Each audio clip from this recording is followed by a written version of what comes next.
रघुराज सिंह का नाम सभी लोग आप जानते हैं, लेकिन इनकी जो शब्द हैं इसको आप बहुत बार देखा होगा, बहुत चुभने वाले शब्दों का इस्तेमाल करते हैं। तो जी, मीडिया के मंच पर पहले तो आप दोनों का बहुत बहुत स्वागत है। बहुत बहुत धन्यवाद। पहला सवाल कि रघुराज सिंह साक्य जब भी बोलते हैं तो वो बातें अखिलेश यादव को खराब लगती है। कभी आप बोलते हैं चांदी का चम्मच लेकर पैदा हुई हैं, कभी आप कहते हैं कि ये तो परिवारवाद है। नहीं तो इसमें गलत क्या कहा? अगर वो अखिलेश यादव स्वयं राजनीति करते तो शायद कहीं बाबू की नौकरी कर रहे होते। अगर मुलायम सिंह जी के पुत्र न होते तो वो क्या मुख्यमंत्री बन सकते थे? नहीं बन सकते थे। तो इसमें मैंने गलत कुछ नहीं कहा। उनको मेरे सामने डिबेट में बिठा लो, हाँ आमने सामने डिबेट हो जाए। अगर वो क्वालिफाइड हैं तो उन्हें आप नेता मान लेना, नहीं तो फिर मुझे मान लेना। वो तो कहते हैं कि मुझे ऐसी बातों का जवाब ही नहीं देना है। वो ठीक है, नहीं देना तो हम ही कौन सा उनका जवाब दे रहे हैं? और फिर वो हमने आपसे कौन ये सा भी कह संज्ञान देते लिया हैं कि है? आप सिर्फ मुद्दों से नहीं, भटकाते हैं इस तरह के हमने बयान भी देकर। कौन सा उनका संज्ञान लिया है? हमारे पास देश में 2 पप्पू हैं, प्रदेश के पप्पू हमने उनको कहा है, और राष्ट्र के पप्पू मैंने राहुल के लिए कहा है। 2 पप्पू हैं, जब तक ये 2 पप्पू हैं तो हमारी सरकार बनी रहेगी।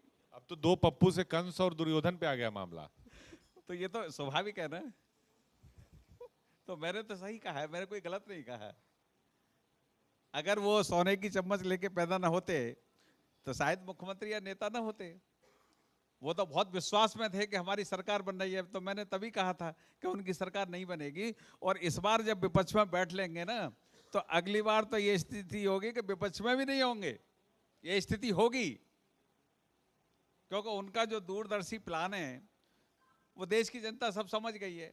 वोटों के आधारित काम करते थे। देखिए, मेरे विभाग में उन्होंने केवल मुस्लिम कन्याओं के विवाह के लिए 35,000 रुपये देते थे 2017 से पहले।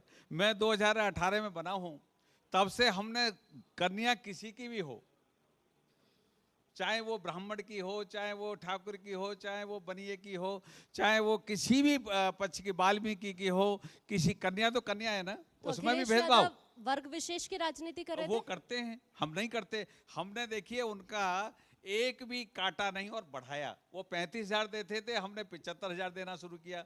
मेरे विभाग ने मेरे नेतृत्व में 2,08,000 कन्याओं का विवाह किया है। हमने कन्या किसी की हो भेदभाव नहीं किया। वो भेदभाव करते, वोट की राजनीति करते थे। लेकिन वो हम आपको कहते वोट हैं कि के आप भेदभाव करते हो। हम जब कार्रवाई होती है, हम बुलडोजर भेदभाव- एक्शन होता है, तो तब आप भेदभाव करते हो। मैडम, हम भेदभाव करते तो मुसलमानों को नहीं देते। हमने कोई काटा हो तो बता दो। हम भेदभाव, क्योंकि हमको वोट नहीं देते, मैं 100% कह सकता हूं कि वोट नहीं देते, लेकिन हमने काटा एक भी नहीं है। हमने सबको जोड़ा है। हमने सबका साथ, सबका विकास, सबका विश्वास जीतने का काम किया है। हमने राशन दिया है 80 करोड़ लोगों को देश में, प्रदेश में 15 करोड़ लोगों को राशन दिया है, उसमें सर्वाधिक वो लेने वाले हैं। मैंने 2,08,000 कन्याओं का विवाह किया है, जिसमें 40% मुस्लिम कन्याओं का विवाह किया है। मुझे पता है कि वोट नहीं मिलेगा, मुझे तो पता कहते है। हैं कि जाति देख के बुलडोजर चला रहे हैं आप। है जी, जाति देखकर बुलडोजर चला रहे हैं। यही तो गलत है। ऐसा है, बदमाश अगर वो मुस्लिम होगा, या वो ठाकुर समाज से होगा, या वो वैश्य समाज से होगा, तो बदमाश की जाति रखोगे आप, आतंकवादी की जाति रखोगे आप। अगर आतंकवादी और औरंगजेब की आप बात करोगे तो ये नहीं चलेगा इस देश में। इस देश में हिंदू हित की बात करेगा वही देश पे राज करेगा। मदरसों से आतंकवादी निकलते सीधी सी बात है।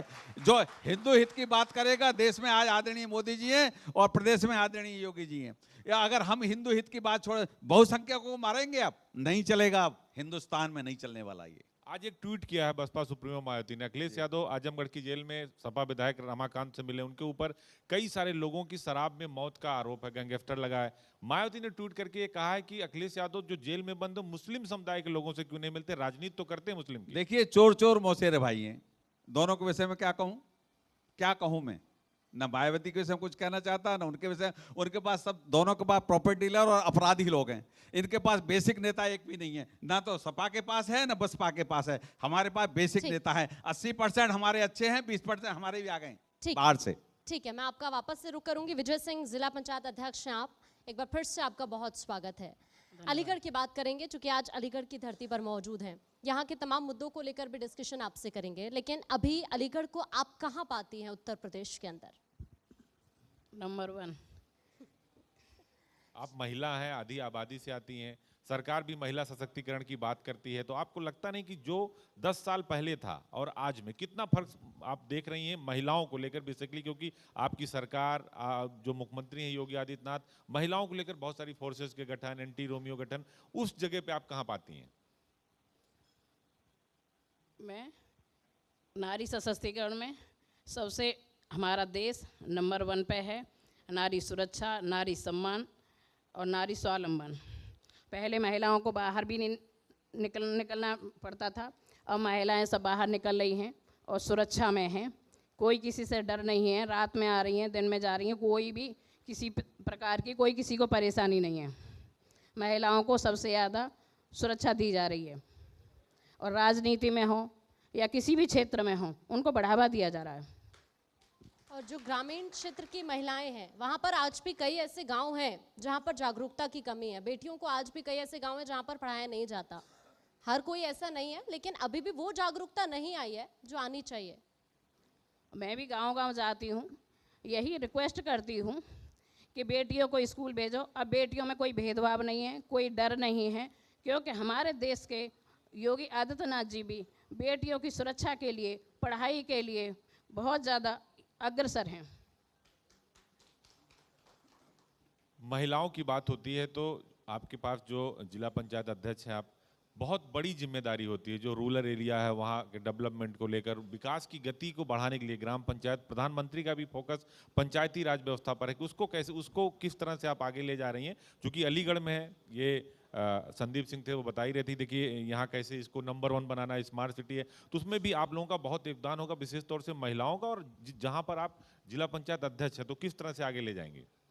मैं यहाँ पे बेसिक स्कूलों में भी जाती हूँ और सरकारी स्कूलों में भी जाती हूँ, तो यहाँ पे महिलाओं के लिए और बेटियों के लिए शौचालय बनाए जाएं।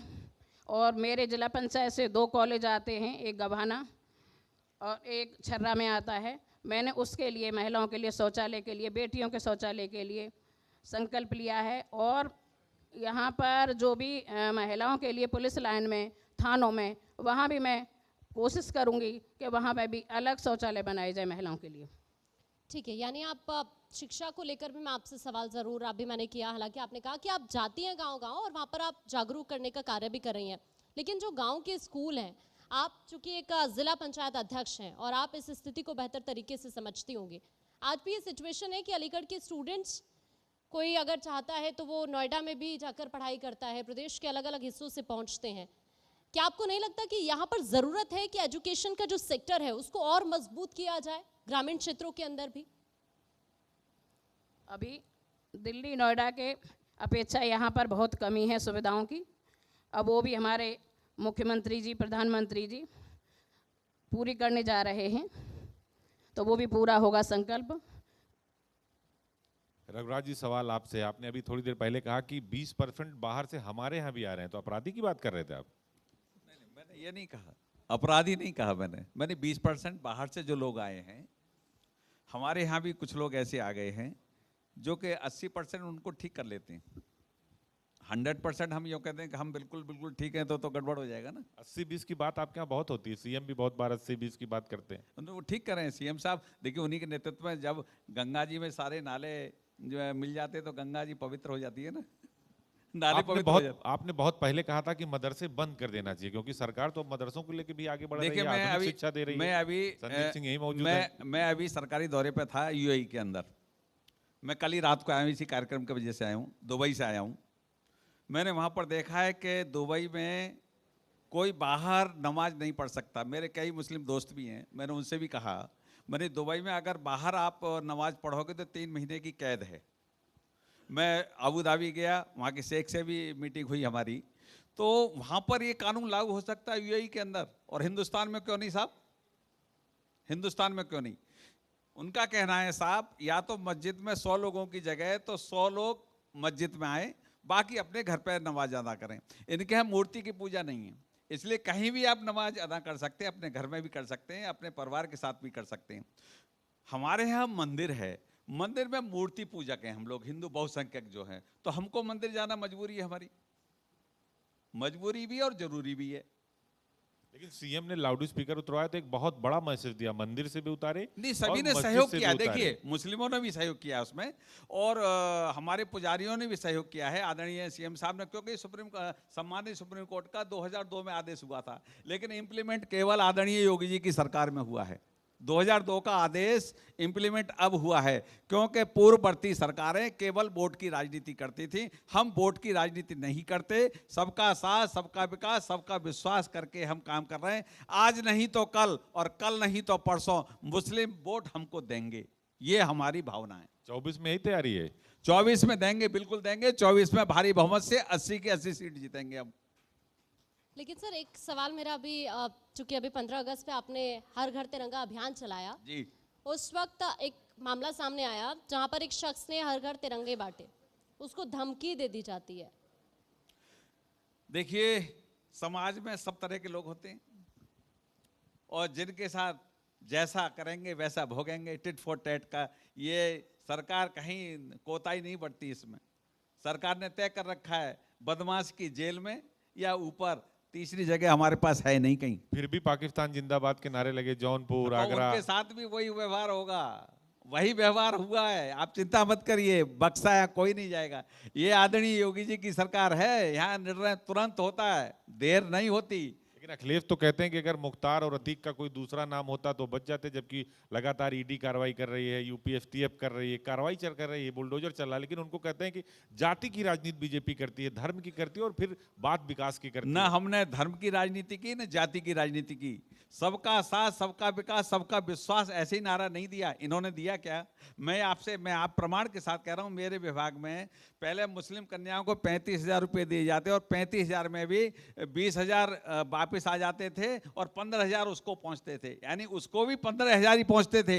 मैं प्रमाण दे दूंगा आपको, प्रमाण ले लीजिए मुझसे, मेरे मंत्रालय से प्रमाण मिल जाए। हमारे यहाँ पर जो पैसा जाता है सीधे डायरेक्ट बेनिफिट जो मिलता है सीधे बैंक से जाता है। केवल हमारे दस्तखत होते हैं, हमारे बोर्ड के दस्तखत होते हैं, और सीधे उसके खाते में जाता है। 1 रुपया की हेरा फेरी नहीं है सरकार में, 1 रुपये की।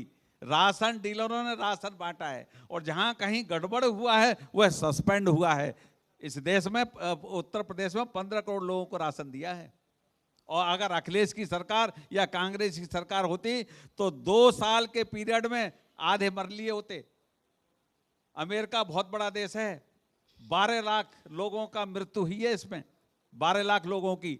लेकिन हमारा देश में 140 करोड़ है, कितने?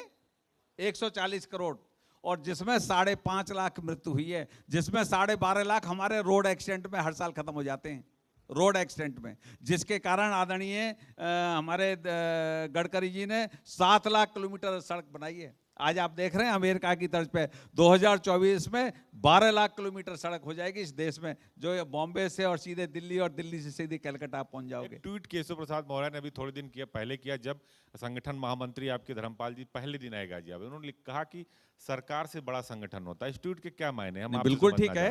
नहीं, संगठन है तभी तो सरकार है।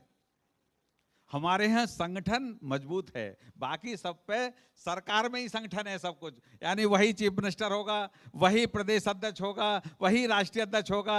मायावती 2-3 बार मुख्यमंत्री रह ली, लेकिन राष्ट्रीय अध्यक्ष वही नहीं, उन्होंने दूसरे पे किसी पर विश्वास नहीं है, और मरने से पहले मूर्ति बना दी। हमारे देखिए आदरणीय कल्याण सिंह जी की, जो हमारे देश के हिंदू सम्राट, उनका अब बनी है मूर्ति। ये विचारधारा हिंदुत्व वाली नहीं है। उन्हें दिखाया कि बाद में कोई बनाएगा नहीं, इसलिए मैं पहले ही बना देती हूं। तो ये उनकी विचारधारा है। हमारी विचारधारा ऐसी है कि ऊपर बड़ों को देखकर काम करने की विचारधारा है। इनकी विचारधारा है आज ही लूट लो, डकैती आज ही डाल लो, कल मौका मिला न मिला। 24 में 75 प्लस मुख्यमंत्री कह रहे हैं कि 75 प्लस नहीं, मैं आपको बताना चाहता हूं 80 होंगे, 100% 80 होंगे। आप देख लेना, क्योंकि जनता जान चुकी है कि हम कोई गलत बात नहीं करते। ये लोग कहते कुछ है और करते कुछ हैं। इनका कहना, रहना और सहना तीनों यही तो अखिलेश कहते हैं कि आप मथुरा का नाम लेके डराते हैं। नहीं, हम मथुरा का मत देखिए, मेरा बस चला तो पूरे हिंदुस्तान में जितने औरंगजेब ने हमारे मंदिर सारे के सारे हिंदुओं के होंगे। ये मेरा बिल्कुल मेरा प्रण है, भगवान से प्रार्थना करता हूँ कभी मुझे मौका मिला तो सारे के सारे मंदिर हमारे। यही तो धर्म की राजनीति हुई, यही तो आरोप है। धर्म की राजनीति नहीं है। जो आक्रांताओं ने किया। यहां औरंगजेब की औलाद कौन है बताइए? जो औरंगजेब की औलाद है खिलाफत करे?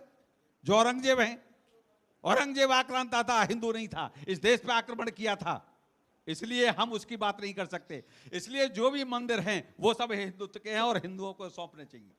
बहुत बहुत धन्यवाद आप दोनों लोगों का जी उत्तर प्रदेश धन्यवाद, उत्तराखंड बहुत के बहुत मंच पर धन्यवाद। आने के लिए और बेबाक बात करने के लिए। बहुत What do you, शुक्रिया आकांक्षा? अजीत आपका इस